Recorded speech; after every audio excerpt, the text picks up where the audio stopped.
I'm going to share with you a story here at the end because I think it really does kind of talk about what it means to build a great business and what this business really means to me. In October of 1999, a very, very influential person in the golfing world decided to get on a private Learjet with one of my friends. My friend wasn't supposed to be on that private Learjet. In fact, he had commercial airline tickets that day, nonstop, from Orlando to Dallas. He was going out there to help start a new golf club because he was a golf course designer. And Bruce met Payne Stewart that day, and Payne said to him, "You know, Bruce, I'd love to see what you guys are doing out there because I want to work together with you on a project in Houston, and I'd like to show you what I'm doing in Houston as well. So why don't you fly on my Learjet to Dallas with me? We'll talk about it. I'll drop you off in Dallas, and then I'll go on to the tournament, which was the the Tour Championship tournament that was being held in Houston. And I'll go on to Houston. Houston's just a short little flight from Dallas. No big deal. Done all the time." My friend Bruce said, "Certainly, Payne. That's a great idea. I'd love to go." So he jumped on his Learjet, he pocketed his commercial airline ticket, stuck it in his pocket, didn't pay any attention to it, jumped on the Learjet, and started to go towards Dallas. And somewhere over northern Florida, something went painfully wrong. Something in the airplane didn't work. We don't even to this day know what. And everybody on board was dead.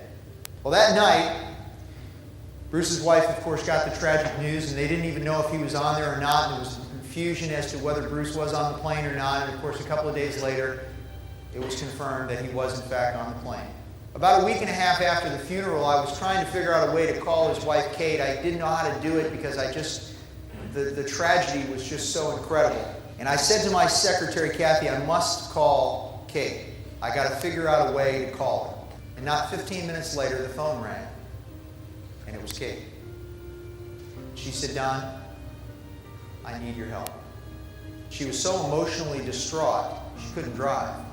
She asked one of our other friends to drive her actually to my office, and so she came with two other people. We started talking about all of these things, and I could sense, about 40 minutes into the meeting, that we needed to stop talking about the money. And I sat down in my chair, kind of leaned forward like this, and I looked at her and I said, "Kate, how are you?" And she said, "I'm not very good."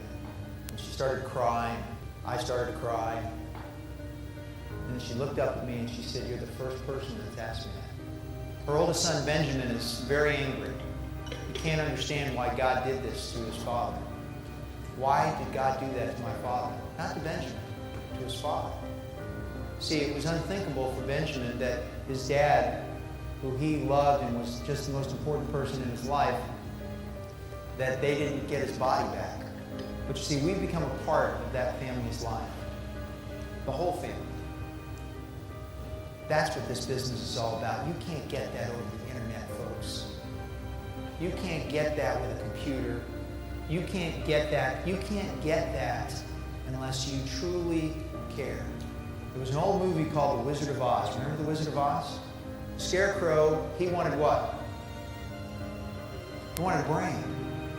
And the Tin Man, he wanted what? He wanted a heart. And the lion, what did he want? He wanted courage. Those are the three things that each one of you bring to the table that your clients need. You bring an intelligence, an awareness that no one else can bring. You bring a heart of compassion that touches deep within people's soul. And you bring a courage to ask the questions and to make the statements that no one else is willing to make. You are the one who can change the life of another person. Let me tell you something, folks. I was the only guy who brought a check. Everybody else wanted one. I want to thank you, each and every one of you, from the bottom of my heart for letting me be here tonight, or this morning. Excuse me, it feels like night to me because it's nearly. I came 17,000 miles for that reason. so that we might be able to give you one thing that you can take that can make a difference in your life and in the life of those you serve. Thank you so much. I appreciate it.